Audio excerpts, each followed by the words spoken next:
Welcome one and all to Last Stop Penn Station podcast featuring Cary Silkin and Ian Riccaboni. They dive deep into Cary's wealth of stories, and no subject is off limits. From the world of wrestling to his ticket agency, growing up in New Jersey, drug-fueled underground days, hustling in the French Quarter of New Orleans, and endless days and nights in New York City, every story is worth telling.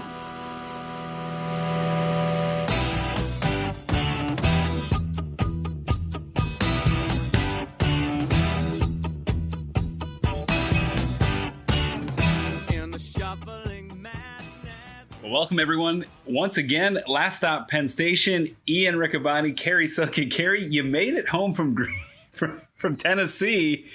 And boy, what an adventure last week was. Good to see you, Ian. Yeah, it was fun reliving those strange memories. I got some feedback. Okay. I don't want to be a name dropper here, but even Sure. our good friend Dalton Castle, Yeah. he sent me a message and he says, you know, every one of these episodes could be like a mini movie, which is a really nice compliment. Yeah. You know? So people, I'm thinking people aren't enjoying them, but people are listening, and we're doing them whether they enjoy them or not. We enjoy them. We enjoy them. And there was a lot of twists and turns last week. I certainly had never heard that before, so it was all a surprise to me as it unfolded. And number one, I'm glad you're alive. Number two, I'm glad that you had such caring parents to get you back home. And sorry for your heartbreak, but I think things worked out in the end, probably best for everybody. Have you ever tried to find her on Facebook? Or I still can't figure out her last name. I could ask some of my local friends. It wouldn't be that hard to do, but I haven't gone that far. But Chris, I hope you're doing well. There you go. And Kip, we mentioned Kip, my friend who's out in San Francisco these days. Kip is doing well. Checked in with him, and cool. Yeah. So it's this is bringing people back together. It's very nice. So this week we were preparing the ROH Draft, which we talked about. We hinted at some of the picks. I know the ROH social team is getting some graphics and some video together. They're going to spruce it up and make that cool. So apologize for keeping people on bated breath for that. But Cary, you were actually a guest officiant. You made some rulings during the draft. Yeah, and I'm going to be repeating what I said last week, but you want to see the draft for sure because it's interesting. And what it demonstrated to me was the wealth, the deep pool of talent that has gone through Ring of Honor from the beginning right up to this current moment. And it's when you hear these names coming out and also hearing or also not hearing some names. Yeah. And I don't want to give anything away. Sure. I mean, there was four draftees, myself, Bobby, Todd, and Caprice. And that means there's 25 rounds. Only 100 folks could be selected. So we left some high-profile names on the board.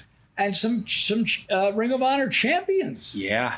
Which is a few of them. And I'm not going to say who they were. You'll have to check out the draft. It was exciting. We had to fill a tag team roster and a women's roster as well. So it made some difficult decisions, indeed. Before we get going with our podcast, did you happen to hear the ROH Gary Juster podcast? I did, and I think there's a lot more meat on the bone with that Madison Square Garden story too. So I'm gonna prod him a little bit when we see him. But that was wonderful. Yeah, it was good. And as much time as I've spent with Gary, and I know you have too, and we spend a lot of time at these shows doing nothing before the shows. There was a wealth of stuff that I just didn't know. Yeah. And Kevin did a really good job interviewing him. Absolutely. It was good that Kevin was in the older, sorry, Kevin, but the older age bracket. Yeah. There's probably some younger fans that might, unless you're interested in history, might have been a little bit bored. But for me, and you being a bit of a historian, it was fascinating. It was amazing to hear about Kevin recall going to the shows in Baltimore and being promoted by the WWF, and Gary referencing, going to AWA shows at a time when Nick Bockwinkel was the champion and Vern Gagne. And a lot of history there, and that's a great one to check out. That's the ROH Strong podcast. Kevin did a fantastic job, and I make no ill will toward Kevin when I said there's meat on the bone. I think there could be a volume 2 for Gary. Oh, absolutely. Just on the Madison Square Garden story. Not only that, but there's got to be a ton of WCW stuff that they only just brushed over. Yeah, absolutely. And I know that's always done with some time constraints in mind. So, well, maybe that'll be our next project. We'll get Gary in. We could have a podcast with about Gary with the and I love you, Gary, but the infamous 2010 when we did Charlotte for the first time at the old Jim Cornette and Gary thought it was a good idea for us to do the Grady Cole Center, which was this small NWA building back in the day. It might have been a 3,000, 4,000 seater. And Gary do you remember what Gary said? He had connections with this wealthy Mexican guy who helped him promote some Lucha Libre stuff. Yeah. Well, you don't know about this story? No, I know he drew a great house with the Lucha guys in Well, North we Carolina. tried to repeat that in North Carolina. This was Adam was booking. Okay, Adam Pierce. We had Blue Demon. Oh, wow. That was the night with that what's the Exotico's name? Cassandra? Yes. Yeah. And wow, I never knew Cassandra was in Ring of Honor. yes, he sued me. Really? Wow. So we'll save the rest for a future podcast. Wow, between that and John Belushi, those are two, and Ric Flair, those are three heavy We may hitters. hit Ric Flair in the next few weeks because we're going into this time period. Wow, okay. Wow, Cassandra and Ring of Honor, that's something. Yeah. And I never knew that. And the one that always sticks out for me from that era was the Norfolk Scope when you ran the basement of the Norfolk Scope. That was after I sold the company. Okay. I'm not taking responsibility for that.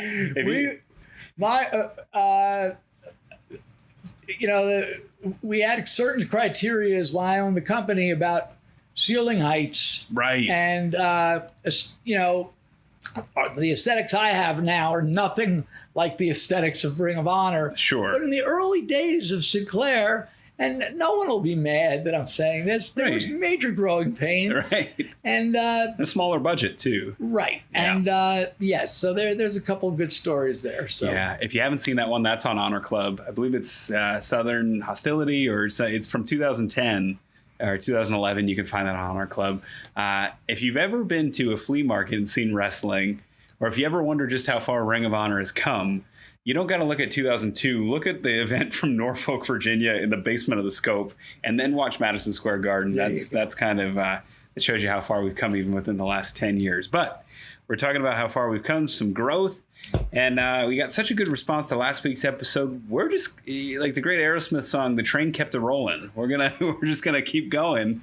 It was 1976 last time around, or 75? 75-ish. Yeah. I'm trying to keep this in, this podcast and the next one or two in sort of a timeline. And if you're a rock and roll fan, particularly an East Coast, northern, older rock and roll fan, you might really like this. If you're a rock and roll fan in general, you'll like these stories because they're rock and roll stories. Some of these names you're not going to know at all, but they were, I got involved with working with bands. And upon coming back after my trip, can I tell you exactly what I was doing? Yeah, I can. Nothing. No. I wasn't very good at holding a normal job. I had done the canvassing, the door-to-door stuff. Right. And Empire Industries came later. Mm-hmm. So I was sort of in between. And in my brief time at Union College, community school, I made a really good friend, my friend Jeff. And this was like one of the first dudes that I really had like a I really loved the guy. You know, he was a really good looking dude. And I don't. I lusted after him, but we were very close. Mm-hmm. And Jeff and I became good friends. And the one thing we had in common was that we were both budding drug addicts. Oh, that took a turn. And Jeff dropped out of school also. He was a wannabe musician. Okay. And he was a bass player. He wound up getting an apartment in Cranford. And he had a girlfriend. Her name was Kathy. And she was mean. Mm. And he was really good looking guy. And I'm trying to give you a comparison. It was almost like a Justin Bieber type. Oh, wow. Okay. Right? Yeah. And this girl was not cut out. You know, she had like a pig face Stanley snout. Oh, jeez. He and I used to call her Kato. You know, Kato from the Green Hornet. Right. Wow. She was mean, but I guess she was paying the bills. Mm. So anyway, Jeff and I would hang out a lot, and I just want to say this episode, as well as the number of the future episodes, there's going to be a lot of references to drugs, drug dealing, and none of which I promote to anybody to get involved with, because as you'll hear in these episodes, there was a little bit of fun, but it was mainly trouble.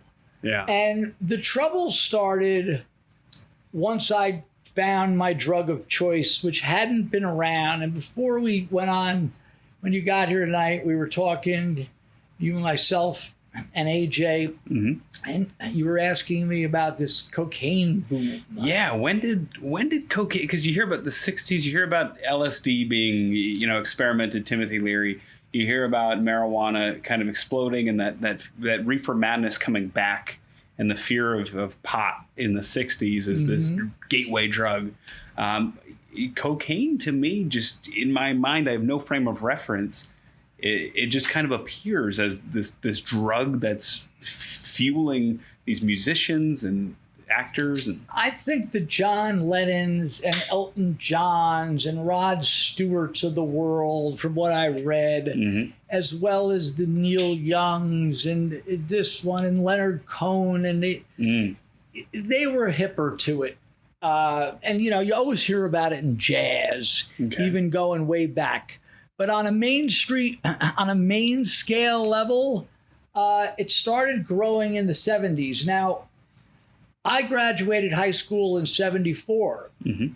And fortunately, including past graduating, which was the last episode when I went to visit Chris in Greenville, right. I hadn't discovered cocaine yet. And in thinking about it, I remembered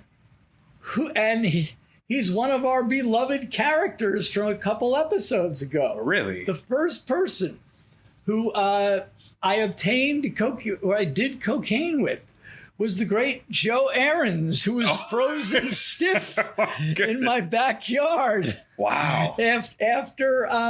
After my New Year's Eve party. And if you hadn't heard that episode, by the way, this is our 20th episode. Yeah. If you haven't heard that, that's episode 18 or season 2, episode 4, I believe. Mm-hmm. But my friend Gary Fennell, he calls me up and says, hey, you want to do some coke? Joe Aarons has some coke. And I'm like, ooh, sure, why not, right? And I can't really even remember anything about that particular time. But Jeff,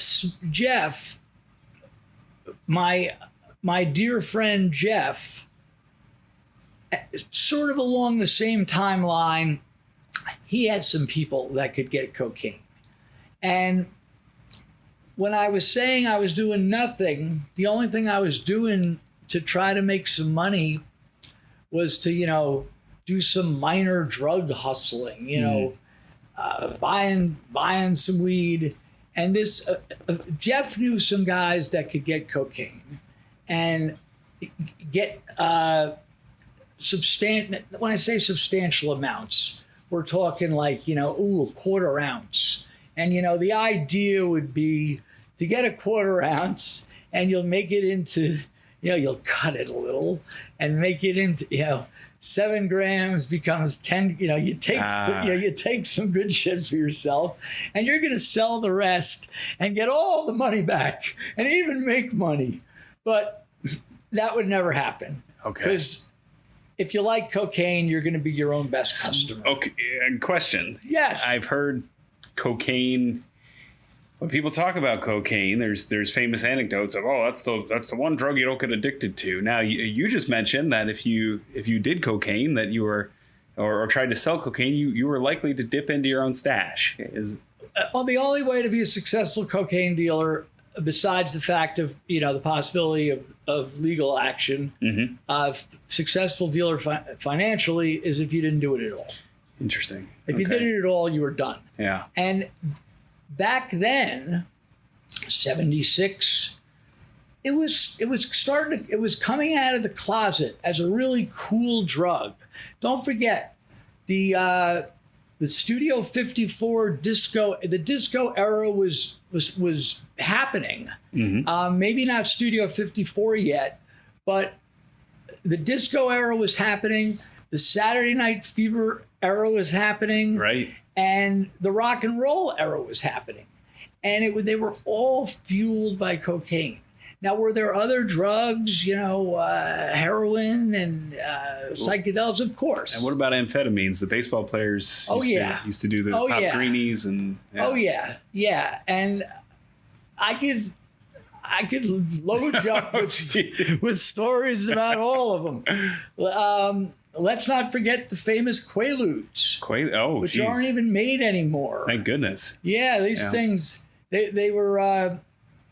you only get the finest information on this podcast. Well, this is important to document because we're talking about some of the things that you did. We're talking about the consequences. And and we're showing that it's a balance. You'll have fun, but then the bottom falls out. And it's almost without fail. Right. Our producer, AJ, could vouch for this also. Allegedly. We don't want AJ to say. Nah, he's all right with it. So within my story of these bands, all of these things will be touched on.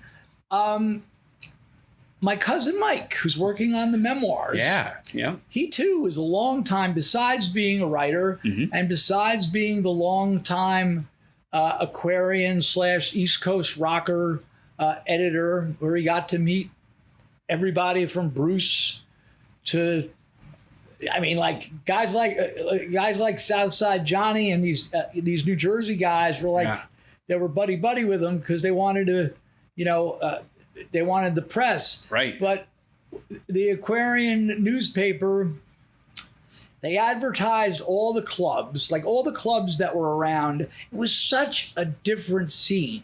And I'll get to that. But Mike was an aspiring musician. And he's a good singer.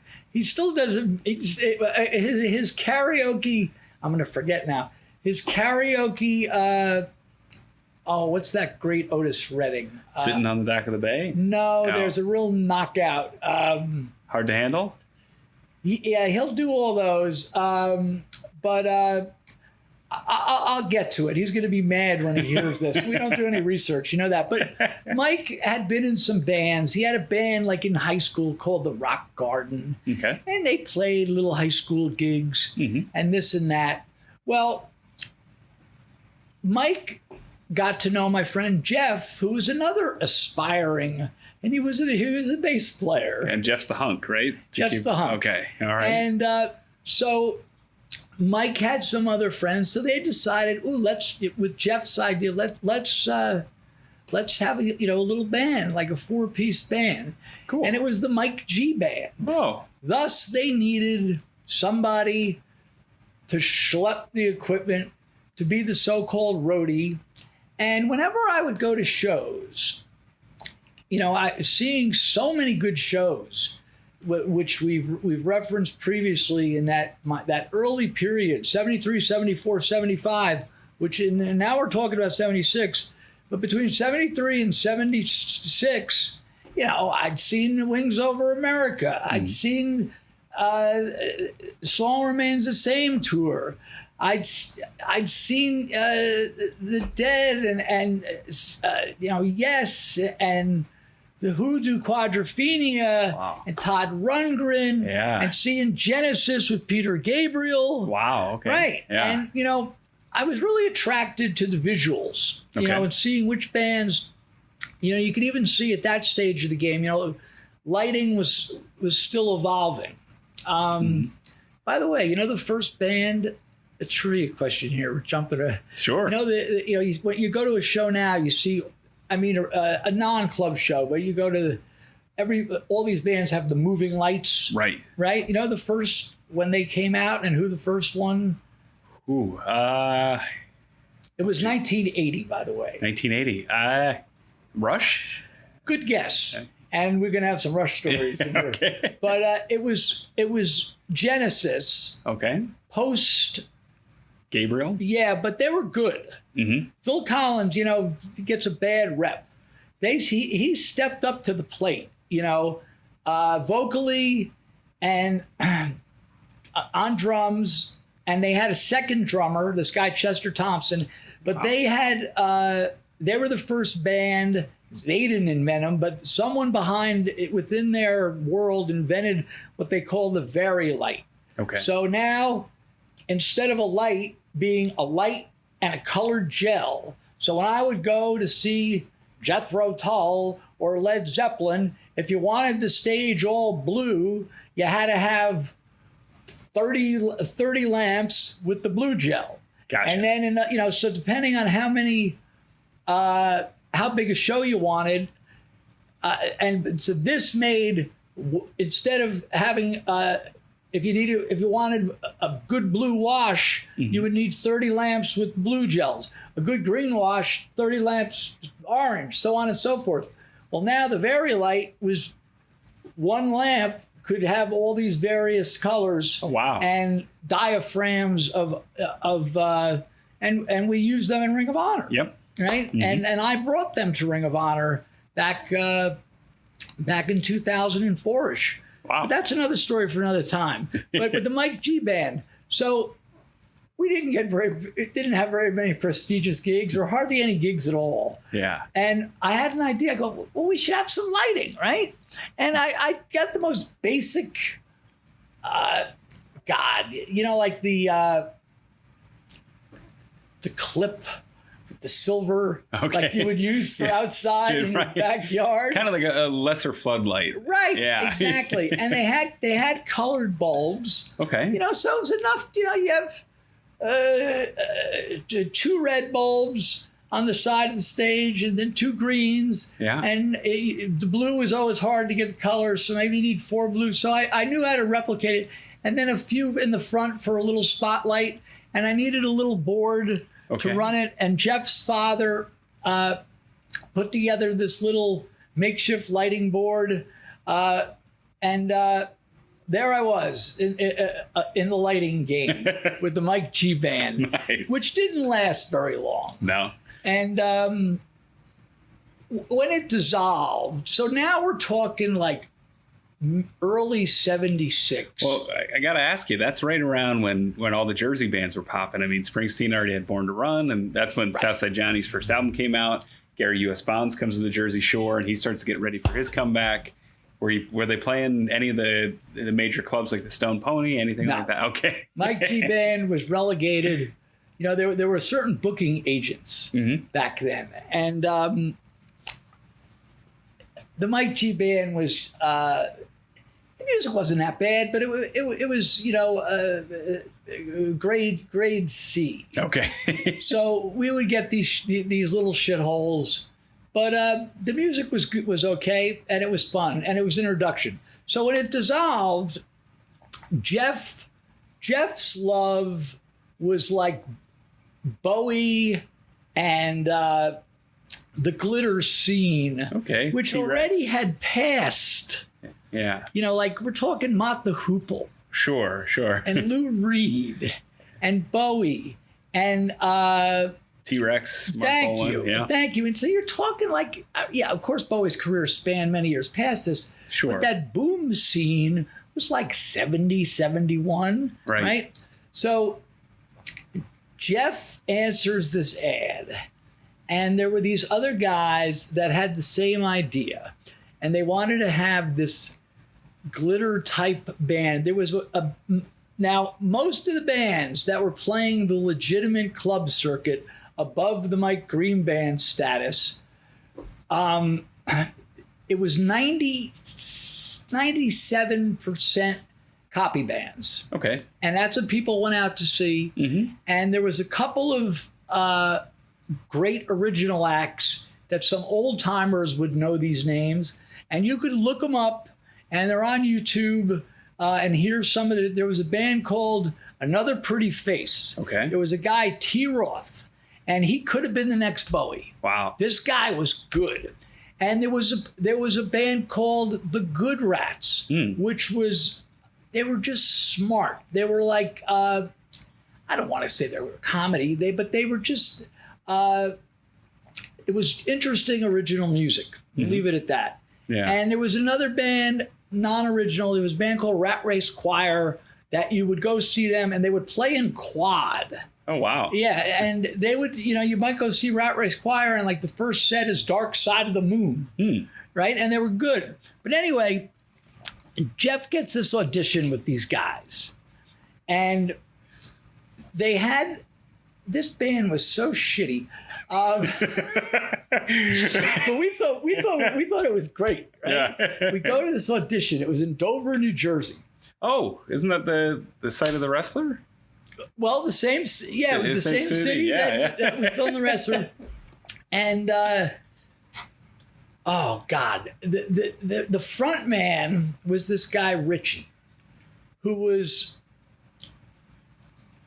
he was somewhat effeminate dude, and he fancied himself not to be the next Bowie, but to be the next T. Roth. Like, that's how popular this New Jersey-based Another Pretty Face was. Yeah. We even did and the drummer was subpar. I remember this guy, Kurt, and I remember the keyboard player, the guitar player, Michael, and it was a ragtag bunch. And they realized to pull these songs off, and it was going to be these, you named all the... Yeah, all, Metal Guru, Bang Gong. Right, you named them all. Ziggy Stardust. And to pull this off, they're going to need a keyboard player, okay, to make this sound right. Well, yeah, Mott the Hoople, David Bowie, they all had keyboardists. New York Dolls. Thank you. Yeah. Well, we found a keyboard player. There was this guy, and this guy comes to this rehearsal spot that we had, and this dude shows up. Now, I'm 20 years old. The guys in the band ranged from probably 20 to maybe Richie, the singer, was 26, 27, whatever, not very old. Mm-hmm. Well, the guy who shows up, this guy, Charlie Starr, and he comes driving on a motorcycle, and he's got a keyboard. I'm not making this up. A keyboard strapped to his back, like a synthesizer. So it was like it was one of these early multi sound. It could be a piano. Yeah. It could give you the B3 organ sound. Yeah. Not very well. Right. But, right.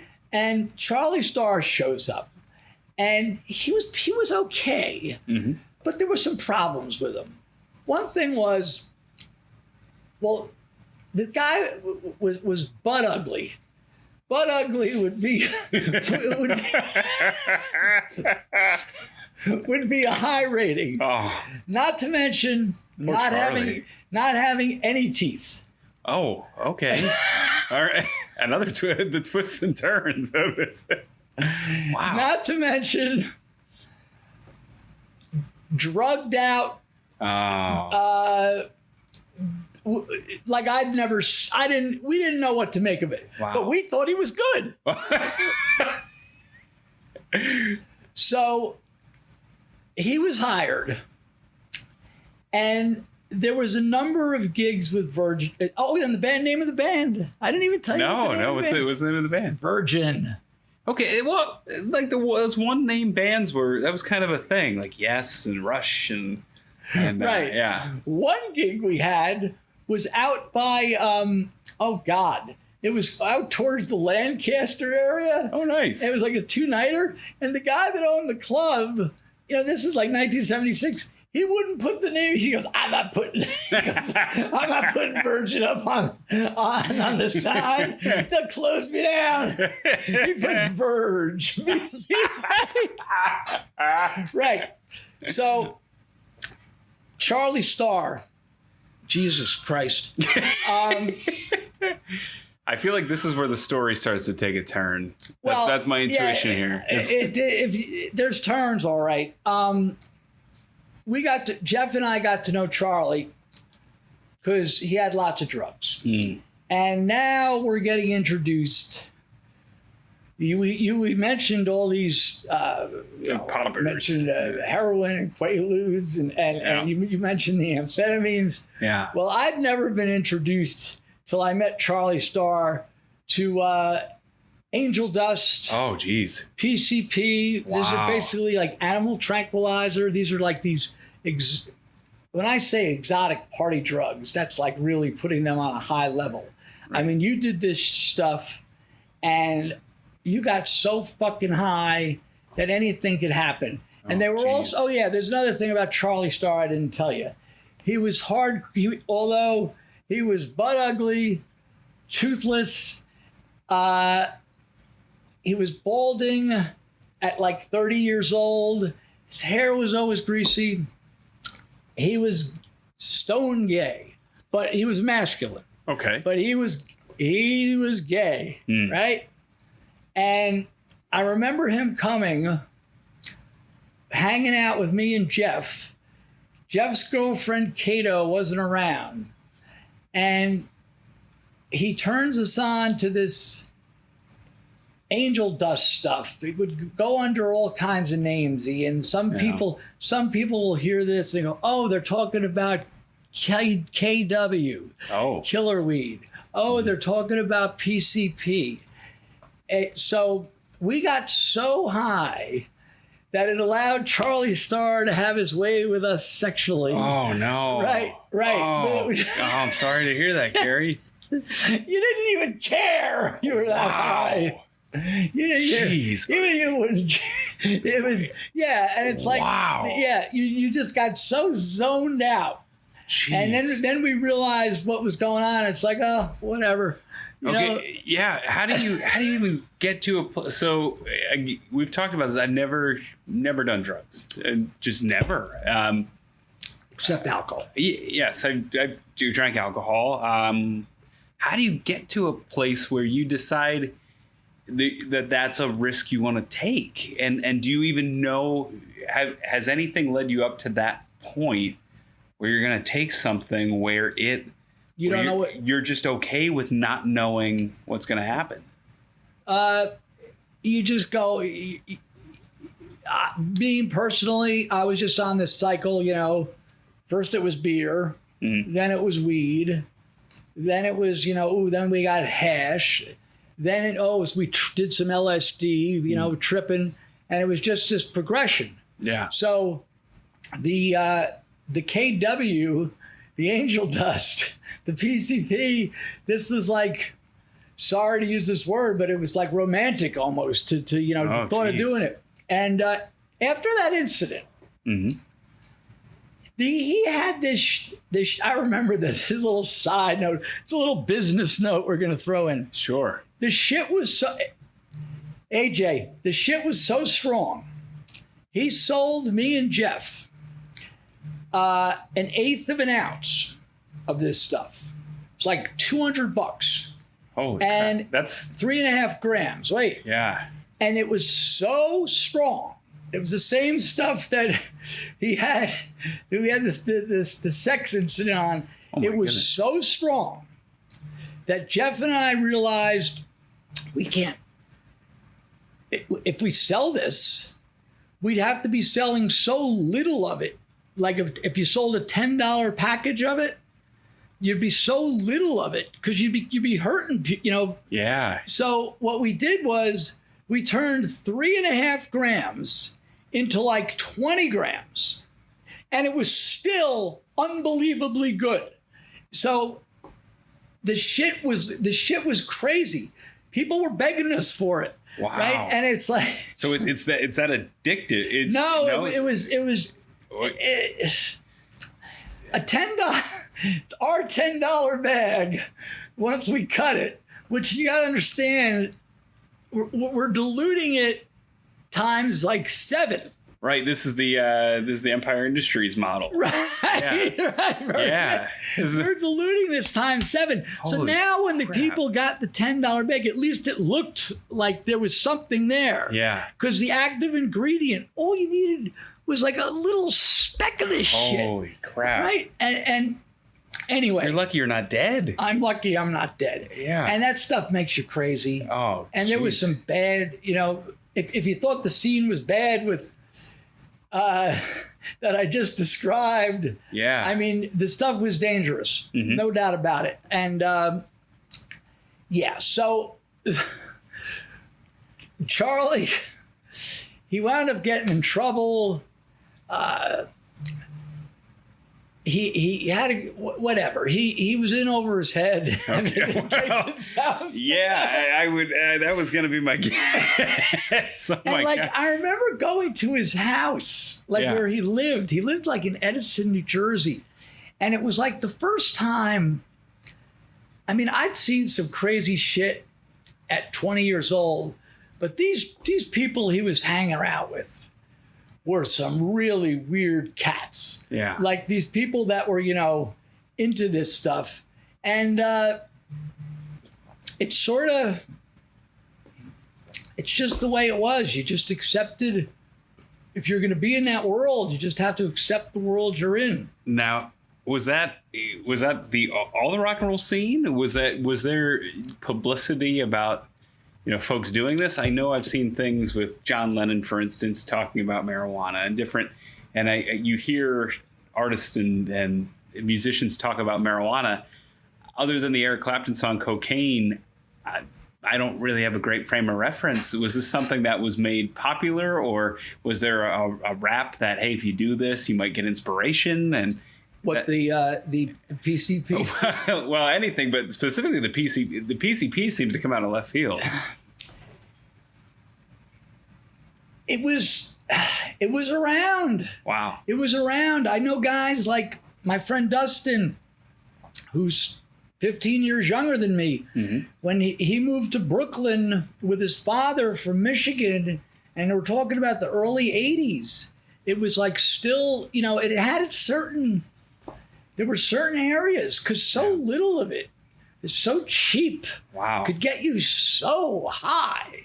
Yeah. You know, not a good drug. No. And not a good drug. Sounds dangerous. You lose all control. You lose all control. Oh. And it wasn't a good drug. And the band Virgin didn't have a long shelf life, but there's a couple interesting intersections.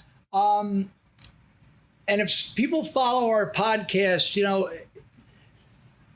on one of our gigs, I think it was our second, I don't know what gig it was. It was an early gig, and it was up in Hamburg, New Jersey. You know, like all the way up like Route 23 near the New York border. Right, near Suffern and near Oakland, New Jersey. There was this club called the Hound and the Hare. Okay. And we were there for a 2-night Wilbur, 2-night stand.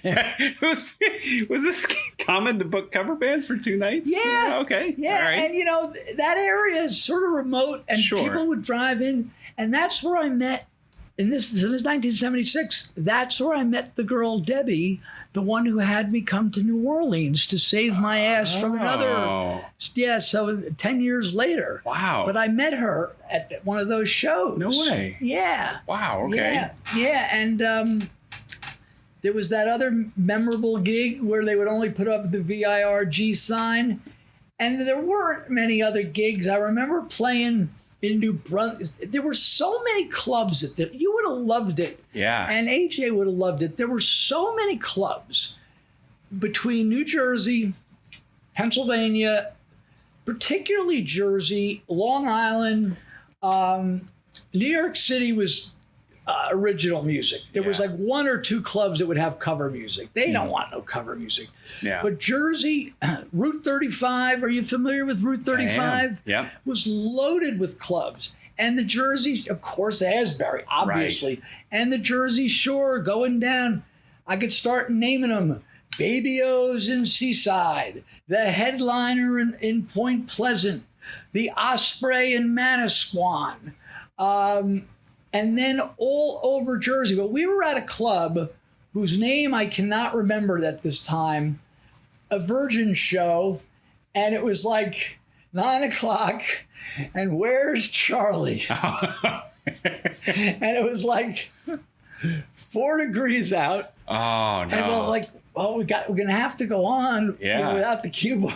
Yeah, right? yeah. And it was people there, and he showed up at the 11th hour, motorcycle, wow. in like 4 degree weather with keyboard. Oh, yeah. And they after a couple of shows, the guy Richie, the singer, he it was so dated what they wanted to do. He wanted everyone in the band to wear like eye makeup. Now put Charlie Starr and it was so ridiculous. Sounds like Chris Colt, the great wrestler. Yeah. Exactly. Right. This guy was a bad looking Chris Colt. But that was my my Virgin story and my Charlie Starr story. And I think the band lasted, this is just like spring of 76. And we were done by probably the summer of 76. Wow. And in the summer of 76, we made this incredible discovery. And there was, as I was saying, there were clubs everywhere. In Warren, New Jersey, there was this club called Julio's. Mm-hmm. There was also a Julio's South in Asbury Park in its heyday. Oh, wow. Right? And there was, oh, God, some of my friends, I called one of my friends up to get some references. There just were clubs all over. Now, why were there so many clubs? And why was there so much popularity with these cover bands? Number one was the drinking age was 18. Right. Everywhere. And number two was the drunken driving laws and drug enforcement laws, except for New York.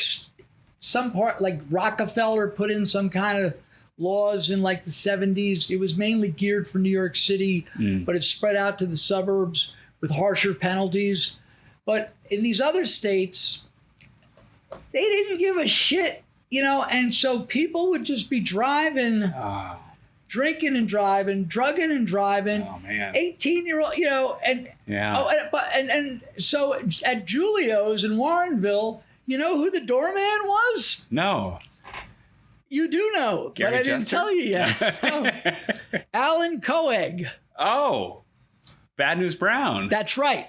Wow. And yes, okay. Now, this is he had his Olympic judo 72, yeah. career, and he was the doorman. Wow. And I remember it, I swear to you, I got to know him because we used to go to Julia's all the time. Yeah. Just say, hey, how you doing?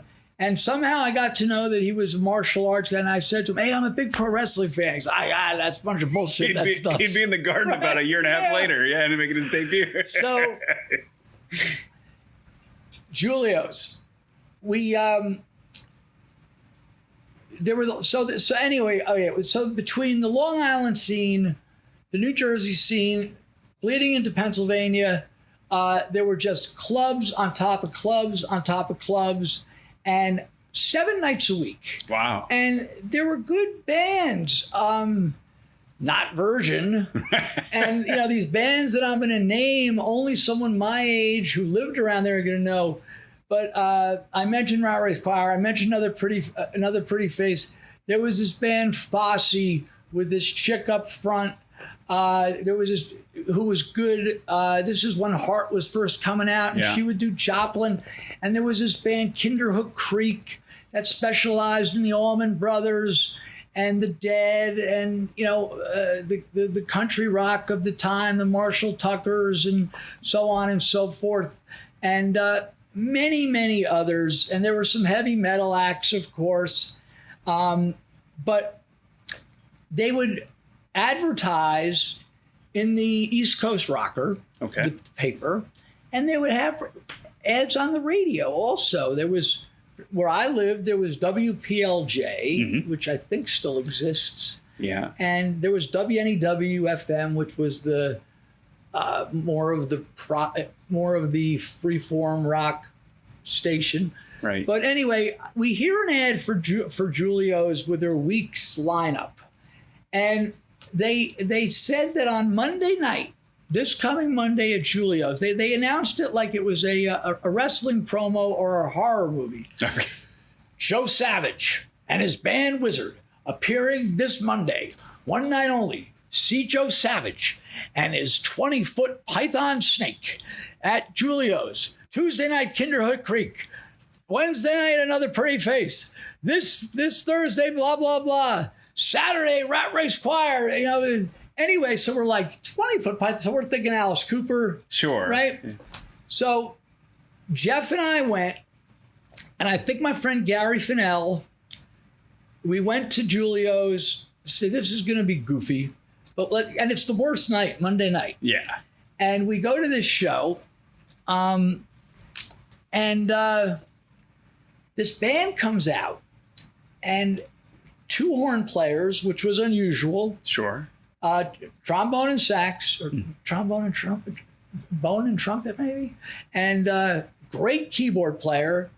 This drummer, Matt Apps, who still plays with Government Mule. Oh, wow. Okay. To this day. Okay. His guitar player, well, I got to work with these guys. So this side on there. The guitar player is the guy Charlie Higgs. I don't know what happened to him. These guys were all not, and then there's Joe Savage, but I'll get to him. Yeah. So they come out without Joe Savage, and they do the first set, and they're doing everything from like Yes to Deep Purple to Marvin Gaye to a real variety to Todd Rundgren, a complete variety, and they're really, really good. To Chicago. Wow. They had the horns. Yeah. But, really tasty shit. Mm-hmm. And at the end of the first set, I remember the guitar player said, we'll be back with the second set with Joe Savage. Stay around. It was Joe Savage and Wizard. And we're like, we've never seen anyone at one of these clubs who gets like an introduction as like a special celebrity. And so naturally we stayed. And I wish there was footage of what I'm going to try to tell you about, because no matter what I say, I can't do this any justice. Wow. But the second set started, and but between sets, I'm not really paying that much attention, but between sets, in the front of the stage, they put some kind of table, large table. I see some kind of satanic or ritualistic kind of art, and it's eventually covered up with like a black tarp. Okay. So Joe Savage comes out. They introduce him. I'm going to pull it. You're a good one-hit wonder guy. You know what he used to open with a lot of times? The Ozark Mountain Daredevils, If You Want to Get to Heaven? Yes. Yeah. They used to open with that a lot of times. Wow, okay. And it played into the whole show that he did. They would do If You Want to Get to Heaven, into Locomotive Breath. Okay. With the horns. Wow. With the right? Yeah. And it was really good. Well, did 3 or 4 songs, and like, what the fuck is this table? Yeah, where's the python? Right? Yeah. And where's this snake? Yeah. And they would go into I wish I had the set list. It might exist somewhere. They would go into a series of very upbeat things that we were sort of like looking at each other, like they would do like Joy to the World by Three Dog Night. And maybe Grand Funk or something like upbeat like that. And these very cheery kind of upbeat, sort of out of character things. And all of a sudden, and they had a lighting guy, and all of a sudden, the horn players in the middle. Let's just say, for this podcast's sake, "Joy to the World" was the 4th one they're doing. You know, they're doing "Joy to the World," oh, right? And we're like rolling our eyes. Yeah. All of a sudden, after like the 3rd verse, the horn players start like a car wreck style, and the lights sort of go down, and Joe Savage turns around. And you don't know what he's doing. And there's all this very odd sounds going on, like horror movie style. And he's down on the ground. You can't see what he's doing. And what he's doing is he's taking white and black face paint. And he was bald. I have some pictures of him. Oh, wow. Okay. Yeah. And he covers his face. Wow. So when he turns around, he's like this other character. And they would do a series of songs. Here's another one-hit wonder. I wish I had the whole list. Remember the great Arthur Brown? "I am the god of hell's fire, and I bring you," right? Yeah. So they would do these songs that were now dark and, no Alice Cooper. Make sure not to do Alice Cooper. Okay. They were dark and the opposites of Joy to the World. Yeah. And eventually, and the table, when he would pull the cloth off, there were these, once again, these spiritual, evil kind of looking things. And we, at that point, were like, we weren't like, oh, this is goofy. We were like, what the fuck? Right? And they had some flash pots, which were like, so there was a point where there was the explosions, probably completely illegal, violating all club standards. Right. But they worked. And the grand finale, this whole second set was probably 45 minutes. So this little show was probably the last 20 minutes. And the last part was the snake. And I forget what song. I mean, I saw it probably dozens and dozens of times, as I will tell you. But the last part was with the snake. And he would have the place in fucking, when I say in hysterics, I'm not talking about comical. Yeah. People were scared. And it was just, he looked so bizarre. And he would get on, if there was a bar, he's on a stage, he would walk out with the snake. Wow. And, it would be like Bruiser Brody running through the crowd at Hurricane Hall. Or, and eventually he'd make it back to the stage. Yeah. And put the snake down. And the music would just be like, da, na, na, na, na. Wow. And the snake's down, and Joe Savage would just turn around and just smile at the people. And that would break the crowd up, right? And then he went into his little spiel. And he had a one-liner of like, oh, you thought I was something like, oh, you thought I was a little bit weird, huh? And he loosened the people up as, listen, all we wanted to do tonight was give you guys some entertainment. We wanted to take you out of the darkness of some of that darkness of the world that's outside often into the light of the world inside. And if we did that, even if it was just for a minute or even just a few seconds, we did our job. And we hope you come back and see us. And everybody, you have a good night. And the band would go into their, whatever the walk-off song was, which I forget. And we were just stunned. Yeah. We were blown away. There was nothing hokey. The band was so good. And he sold so well. Yeah. And he was so convincing. And we were like astounded. And we wanted to talk to these because, like, wow, you know, I mean, and he was coming back to Julio's the next week. So we got to talk eventually. His brother, Joe's brother, Michael, was the sound man. And the lighting guy was this guy, Eddie. Now, they were used to doing full week gigs. Like, they didn't play the Northeast because you had to do 1 or 2 nighters. They would play like across the country in these one or 2 week stands. And what they had done, as we later found out the next week, was they had booked the entire summer to play New Jersey and New York and Pennsylvania for one-nighters. Wow. Now, they were not used, they didn't have the manpower to do the break, you know, between Mike, his brother, and Eddie, the lighting guy. Yeah. And the guys in the band didn't want to be roadies. They were if they were going city to city in a week. Mm-hmm. So they needed some people to help. Mm-hmm. So they hired myself and Jeff and my friend Gary and well paid too, like $75 a week. Wow. But we could get to work for Joe Savage and just help out. Yeah. And I did the whole summer. You know, we're doing these gigs around, you know, and Asbury, you know, the whole Jersey circuit, including Asbury Park. Yeah. And Asbury Park was so happening then. You had the Stone Pony. Mm-hmm. You had that aforementioned Julio's South. That's where we used to play because he played Julio's North, Julio's South. Yeah. There was a place called the Fast Lane. Mm-hmm. There was DJ's. Okay. I think it's another way. And then you had the Convention Center, right, which had rock and roll, and the Casino Pier that had rock and roll. And there were nights where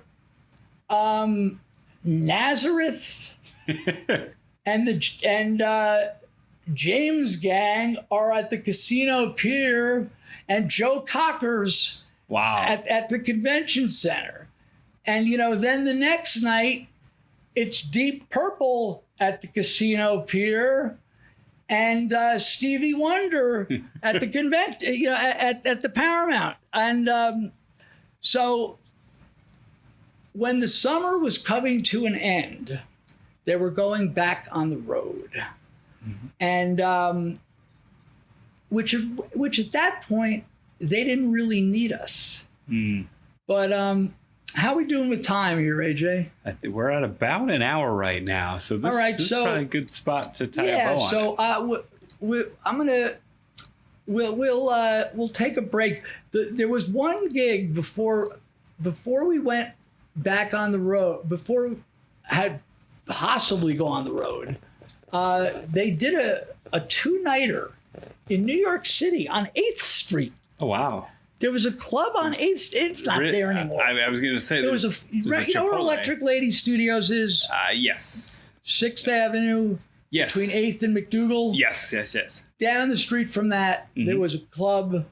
And it's funny, he didn't really draw well there, but we'll talk about that on our next episode.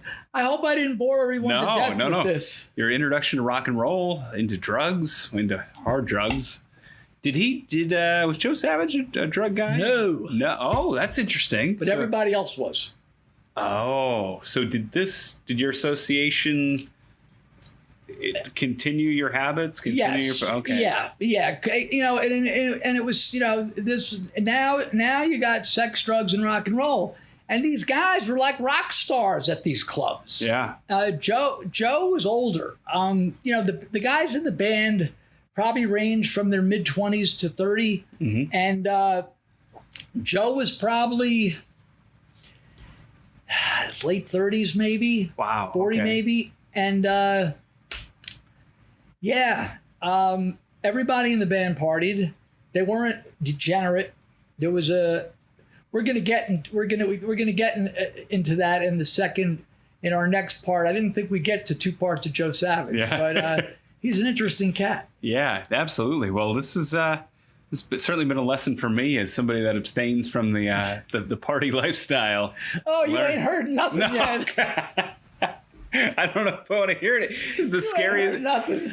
Horror movies are nothing compared. I can't even imagine losing control of my faculties like that, and Well, make sure you subscribe to Last Stop Penn Station, please. Go on Pro Wrestling Tees, honor us by buying a T-shirt. Check out Ring of Honor, please. We got so much good stuff coming up. A lot of great stuff happening right now on the YouTube channel. We've been doing game shows. We've been doing role playing games with Quinn McKay. She's been doing the great week by week items. Top 5 list with Brian Zane. You name it, it's on there. And there's some murmurs. There's some rumblings, Cary. I don't want to spoil some things, but it feels like the engine's about to roar back up in terms of Ring of Honor. That'd be awesome. That'd be really, really cool. So I know we're hoping for that. I know our fingers are crossed. And next time, more Joe Savage as Cary dives deeper into the world of sex, drugs, and rock and roll. Hey. If that doesn't make you want to hear more, nothing. And I'm frightened. I can't imagine. Wow. Okay, I'm going to be doing this white knuckled next episode. And, well, this has been a great episode, a learning experience for myself. And Cary, thanks as always for sharing your stories. For Cary Silk and I'm Ian Riccaboni, happy wrestling. We'll catch you next week on Last Stop Penn Station. We